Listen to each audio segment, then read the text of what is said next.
Assalamualaikum warahmatullahi wabarakatuh. Selamat sore, selamat pagi, selamat malam, sahabat Darji. Kita berjumpa kembali di acara ngobrol-ngobrol santai, serius tapi santai.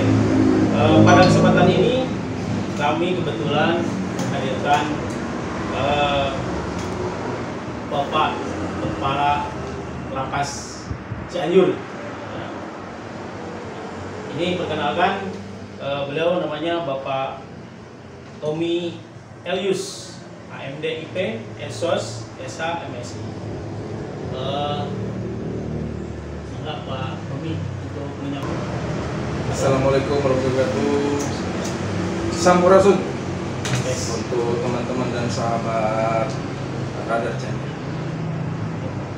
Oke, sahabat Darji, saya perlu sampaikan sebelum kita ngobrol-ngobrol lebih jauh dengan Pak Tommy, bagaimana profil beliau.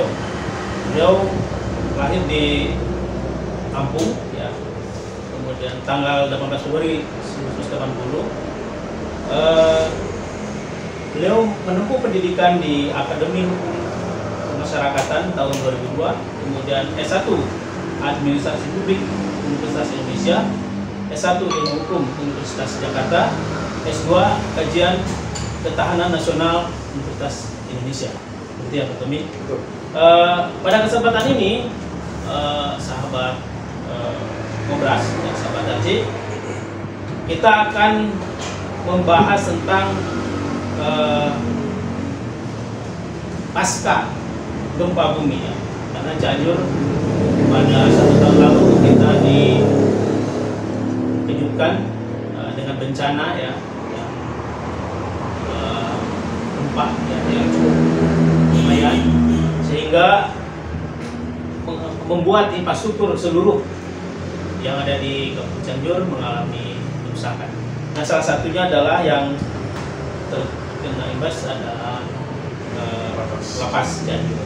Nah, Pak Tommy, kondisi awal saat terjadi gempa bisa Bapak ceritakan saat itu, Pak? Ya, jadi sebelum saya masuk ke situ, ini kesempatan baik nih untuk kita menjelaskan ke masyarakat, ya, bahwa pemasyarakatan itu di tangan Direktur Jenderal yang baru kami, nggak baru lah, tapi beliau sudah hampir di tahun 3 ini jadi Dirjen. Dirjen kami itu Pak Rehat Silitonga memang menugaskan kami di lapangan. Ini pasca sebelumnya, sebelum pun memang sudah menugaskan kami bahwa ada 3 kunci pemasyarakatan plus 1 sebutnya dia kuncinya. Apa itu? Pertama, deteksi dini. Deteksi dini itu memang kita diharapkan seluruh lapas rutan di Indonesia, terutama kalapasnya itu memang harus memetakan apa yang memungkinkan terjadi, membayangkan apa nih Pak, apa yang akan terjadi. Yang kedua itu sudah cukup jelas bahwa kami sangat menentang, bahkan ikut serta memberantas narkoba. Jadi bukan hanya mencegah, tapi kami dituntut periode kuncinya pemasyarakatan era Dirjen kami baru ini ikut memberantas. Yang ketiga sinergi. Plus satunya itu kita kembali ke basic dengan tujuannya untuk menuju pemasyarakatan yang pasti. Jadi pasti itu profesional, akuntabel, sinergi, transparan, dan inovatif. Nah, balik nih ke kejadian. Jadi memang kami dicetak kepala-kepala lapas rutan itu harus siap menghadapi situasi momen yang kadang nggak kita pernah pikirkan. Nggak ada yang kita satu Cianjur ini, masyarakat Cianjur nggak mungkin berharap gempa. Memang kebetulan saya 6 jam 15 menitan lah, 6 jam lewat, baru aktif itu tanggal 21 November terjadilah gempa. Nah, maka yang harus kita lakukan itu biasanya pemetaannya dari hal yang dasar. Nah, pemasyarakatan ini salah satu area instansi pemerintah yang ada hubungannya dengan keamanan. Maka langkah pertama parameter keamanan. Memang pasca gempa itu mengakibatkan gedung bangunan teknis kami rusak berat yang sekarang lagi bangun. Lalu tembok rubuh yang mungkin juga teman-teman kalau iseng itu masih bisa nih kita googling di YouTube itu yang sampai menaranya pun jatuh kan. Nah, bayangkan lapas tanpa tembok itu kayak nggak punya dia parameter keamanannya. Jadi langkah pertama kami itu mengamankan parameter keamanan. Dengan apa? Dengan langsung kita koordinasi. Memang saat kejadian kita harus akui lah 24 jam itu terputus kan, akses kita agak susah ya. Alhamdulillahnya yang bisa kita ajak sinergi itu bahkan teman-teman rider, TNI Rider Cianjur itu bisa langsung turun ngebantu nge-backup 10 titik. Nah, kepala keamanan menangani hampir 12 titik lah. Jadi 20-an titik kita amankan parameternya. Sedangkan seksi pembinaan itu fokus dia ke dasar kebutuhan. Kita harus pastikan makanan, lalu listrik, bahkan sampai sempat mati lampu ya kita gempa kan. Listrik karena sampai jam malam aja kan masih mati tuh. Lalu kesehatan. Nah, makanan itu kita bentuk sampai 2 dapur darurat. Lalu untuk kesehatan yang kita setting 1 tenda kesehatan darurat. Kliniknya juga gitu, 1 tenda klinik darurat. Untuk makanan sampai 2 tenda. Nah, yang kami pikirkan saat itu tidak lain memang bukan berarti kita menyebut keamanan nomor 1 jadinya kita takut mereka lari, enggak juga sebenarnya. Tapi malah yang lebih prioritas itu kesehatan, keamanan dia. Jadi pertama arahan dari Pak Dirjen kami cukup jelas itu Lapas Cianjur. Langkah pertamamu lakukan pengobatan untuk warga binaan yang cedera. Pasca kejadian itu kita ada 8 yang cedera ringan, lalu 5 yang cedera sedang. Cedera berat 1, kakinya patah. Petugas kita juga gitu ada 5 yang cedera ringan dan 1 cedera berat, petugas yang jatuh dari menara itu. Jadi itu parameternya memang saya yakin di seluruh lapas rutan di Indonesia jika terjadi gempa, kalau kita terapkan 3 kunci yang dari arahan dari pusat Dirjen Pas, saya yakin mudah-mudahan mirip lah, sama penanganannya. Nah, ada satu yang unik nih. Lapas Cianjur bagi saya, saya selama kerja 32 tahun, mungkin efek besar yang mengakibatkan tidak terjadi gangguan keamanan itu karena pembinaan pembinaan keagamannya bagus. Jadi Lapas Cianjur ini memang jadi lapas percontohan konsep pembinaan agama pesantren, yaitu ada pesantren kita di dalam lapas. Jadi ketika pasca kejadian kita kumpulkan itu narapidana di tengah lapangan, kita ajak mereka bersama-sama berdoa, ya, lalu juga kita ajak sholat bersama. Wah, kalau kita bicara ingat lagi kejadian kemarin itu udah hanya inilah ya. Ya, Ketua, mohon maaf Nyala. Tadi setelah situasi, anggaplah bisa kondusif ya, kondisi setelah begitu terjadi gempa, kemudian tadi apa yang dilakukan, penanganan sampai dapur umumnya dan sebagainya. Nah, bagaimana soal kondisi bangunan ya, gedung kantor dan blok hunian? Ya, jadi kita beruntung lah punya Pak Dirjen yang luar biasa di dunia kami. Itu kan pimpinan tertinggi kami, Pak Menteri. Di bawah Pak Menteri itu ada Dirjen-Dirjen, salah satunya Dirjen kami ya, Dirjen Pemasyarakatan. Itu di hari tidak 24 jam, jadi 24 jam pertama, tepatnya itu hari kedua tapi pagi, itu kan berarti paling di 20 jaman itu dia hadir, langsung hadir di tengah kita, memberi support langsung warga binaan kita, petugas gitu. Nah, dilihat waktu itu memang bangunan yang paling parah itu tembok pertama, kedua ya gedung teknis. Nah, Pak Dirjen itu langsung koordinasi dengan Pak Bupati. Kebetulan Pak Bupati memang waktu itu lagi karena teritori Cianjur juga banyak yang terdampak ya. Akhirnya koordinasi hanya via komunikasi telepon. Tapi langsung itu saya ngejar Pak Bupati. Kenapa? Kalau instansi pemerintah itu kan butuh administrasi dokumen untuk melakukan tindakan cepat. Langsung Bupati langsung mendukung kita membuat dokumen tanggap darurat itu. Jadi dokumen tanggap darurat itu untuk membantu melaporkan ke pusat untuk segera mendapatkan bantuan darurat itu. Lalu PUPR, jadi gara-gara kita kerjasama sama Bupati masuk list, lapas kita akhirnya dapat bantuan dari Kementerian PUPR. Nah, tadi saya sempat terpikirkan kalau parameter, karena gini, kita bukan ini bukan manusia biasa ya yang ada di lapas itu, artinya yang warga binaan gitu. Ketika itu yang ratusan orang mengamankan sehingga ya artinya tidak ada kendala apa-apa. Misalkan ada yang tadilah kalau negatif misalkan kabur dan sebagainya. Ini dan waktu itu bagaimana nih langkah Bapak gitu cara mengevakuasi warga binaan? Ya, di hari kedua langkah pertama kami memang harus mengevakuasi untuk warga binaan, narapidana kita yang kategori maksimum security. Apa itu maksimum security? Yang dia hukumannya memang rata-rata di atas 10 tahun biasanya. Baru dan kasusnya dia biasanya kasus-kasus jadi perhatian juga. Nah, yang kita pindahkan itu salah satunya warga negara asing. Manula karena butuh penanganan khusus, wanita, blok wanita, sama yang hukuman tinggi itu. Karena kita butuh waktu yang cepat, akhirnya kita pindahkan waktu itu di Warung Tiara, Sukabumi. Artinya setelah kejadian semua diamankan tadi apa yang kapan tadi, kemudian hari kedua malamnya langsung kita geser itu.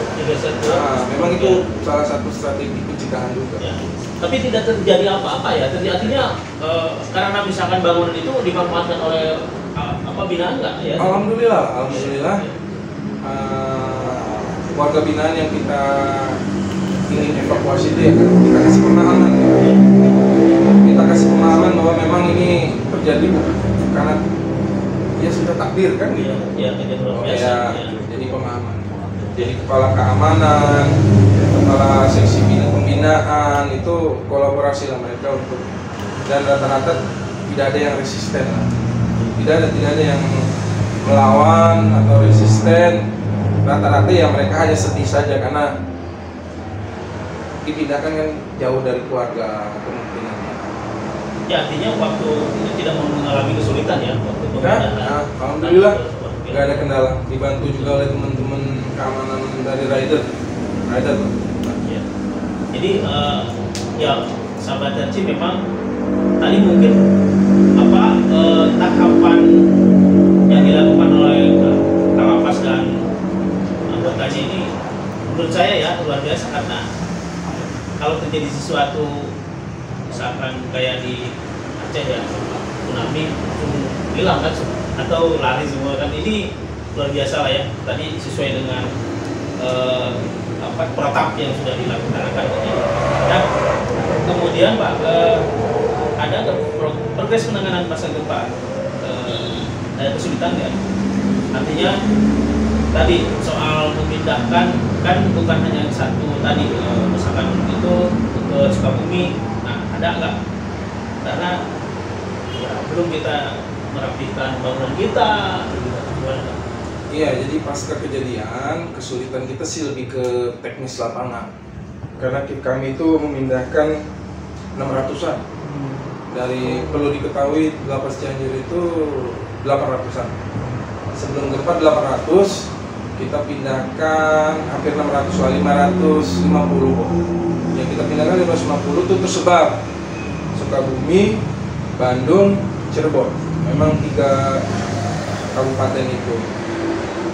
Nah, kayak Sukabumi itu dua lapas, kota Sukabumi dan kabupaten. Nah, kesulitan teknisnya itu. Jadi teman-teman bersama rider itu dari pagi ketemu pagi itu mindahinnya, Pak. Karena mindahin 550 itu kita punya mobil Transpas kuotanya cuma 15 orang satu mobil. Akhirnya kita supaya cepat kita nyewa busnya yang kapasitas 60 itu, jadi berapa kali gitu. Tapi alhamdulillah selama pelaksanaan ya tidak ada gangguan, itu yang membuat kami bersyukur lah ya. Walaupun memang ya ada hal yang menarik itu ketika kami mengevakuasi itu, warga kami pada nangis, sedih mereka. Kami tetap kalau bisa di sini walaupun susah senang begitu, nangis, pada cium tangan gitu. Tapi mereka kita kasih penjelasan bahwa kalian itu dievakuasi, cepat atau lambat kita akan ikut kok bertahap. Itu yang kita lakukan. Lalu tantangan kami yang kedua itu karena lapas adalah wilayah penegakan hukum yang memang suka nggak suka harus tetap aktif. Jadi tetap operasional, arahannya tetap kita harus lakukan operasional, memang dibatasi. Jadi yang tadinya kita 800, kita kayak dengan kondisi seperti ini kita siap melaksanakan pelayanan untuk narapidana cuma 250 nih. Nah, 250 itu kita 6 bulan. Ada 6 bulanan itu warga binaan itu di tenda. Sebagian. Ya, 250-an itu. Di tenda itu bersama-sama kita petugas itu di tenda. Jadi, tapi ada sisi positifnya. Sisi positifnya ya, jadi si petugas sama warga binaan ini benar-benar bisa mengenal karakternya itu. Karena tidak ada lagi sekat, biasanya kan di kamar, ini mereka di tenda. Dan alhamdulillah ya sampai sekarang, walaupun di tendanya sih 6 bulanan, hampir 6 bulanan, tapi sampai sekarang efek dari bencana alam itu membuat dari sisi pendekatan antara petugas sama warga binaan itu lebih dekat. Jadi dekatnya kami tahu keluarganya bahkan dan lain-lain. Nah mungkin itu juga kali strategi yang membuat narapidana itu mikir, walaupun lapas nggak ada tembok, mau kabur pun mikir deh, karena kita udah kenal sama istrinya, kenal, akhirnya kenal sama keluarganya, ya kan? Karena 250 itu bagi kami ya simple aja nih, petugas-petugas kita kan biasa handle 800, tiba-tiba handle 250, tapi sistem kami akhirnya berjalan. Makanya ini membuktikan juga bahwa lapas yang over kapasitas memang akan sulit kok kita tangani dengan teknik pemasyarakatan, pembinaan dan lain-lain. Dan ternyata walaupun kondisi bangunan, sarana kita terbatas, tapi kalau cuma 250 dengan petugas kita yang keamanan ada total ada 45 orang, itu jadi efektif ya 250. Iya, efektif dan tidak ada mereka, kalau kita tanya kenapa kau nggak kabur, kan tembok udah nggak ada, tinggal lompat aja, anak kecil aja bisa kan gitu. Apa ngapain kabur? Jadi tadi enak. Humanis tadi ya, humanis tadi ya. Udah kenal semua. Pendekatan tadi ya. Ini pengalaman kami yang berharga yang memang harus kami sampaikan bukan hanya ke masyarakat yang mungkin saja lapas rutan lain juga mendengar kan gitu ya, akhirnya belajar gitu dengan kejadian. Memang di lapas di pemasyarakatan Indonesia ada kok standar SOP-nya ketika bencana alam ada. Tapi kan kalau ketika beda dengan kita bicara teks, pas kejadian dia ada yang buyar itu. Itu walaupun kita udah diajarin gitu. Karena itu di luar kendali kita ya itu. Alami, jadi kejadian ya, ada. Itu. Ya, jadi ya, saya cukup menarik ya tadi karena ya jangankan tadi tanpa tembok ya, ada tembok pun siapapun kan biasanya bisa kabur ya. Itu yang paling utama. Nah, bagaimana akhirnya Pak respon Kementerian Hukum dan HAM ya terkait tadi apa yang kita lakukan, kemudian baik tingkat pusat maupun kota wilayah gitu. Atas apa langkah kita? Ya, kami bangga lah, pokoknya bangga banget Lapas Cianjur. Pokoknya mengucapkan terima kasih lah sebanyak-banyaknya untuk Pak Dirjen kami, untuk Pak Bupati, itu memang kolaborasinya luar biasa. Jadi nggak perlu waktu lama, itu seminggu pasca gempa langsung itu ada penindakan darurat, tindakan darurat. Jadi kayak dipasang teman-teman juga kayak teman-teman radar yang sering main ke lapas langsung tahu deh, dipasang Hermes, jadi tembok darurat. Nah, tembok darurat itu bagi saya bukan sekedar bicara membatasi atau menghindari mereka dari kabur, enggak. sebenarnya yang kami khawatirkan itu masyarakat kan melihat Ya, betul. kondisi di lapas Betul, yang betul. tidak ada tembok, belum lagi mungkin pasca kejadian itu banyak masyarakat tuh kepo lah ya, mungkin iseng pengen lihat itu sampai masuk ya Pak, ada sampai melewati tembok-tembok. Jadi Termasuk dari pemerintah tadi ya, bantuan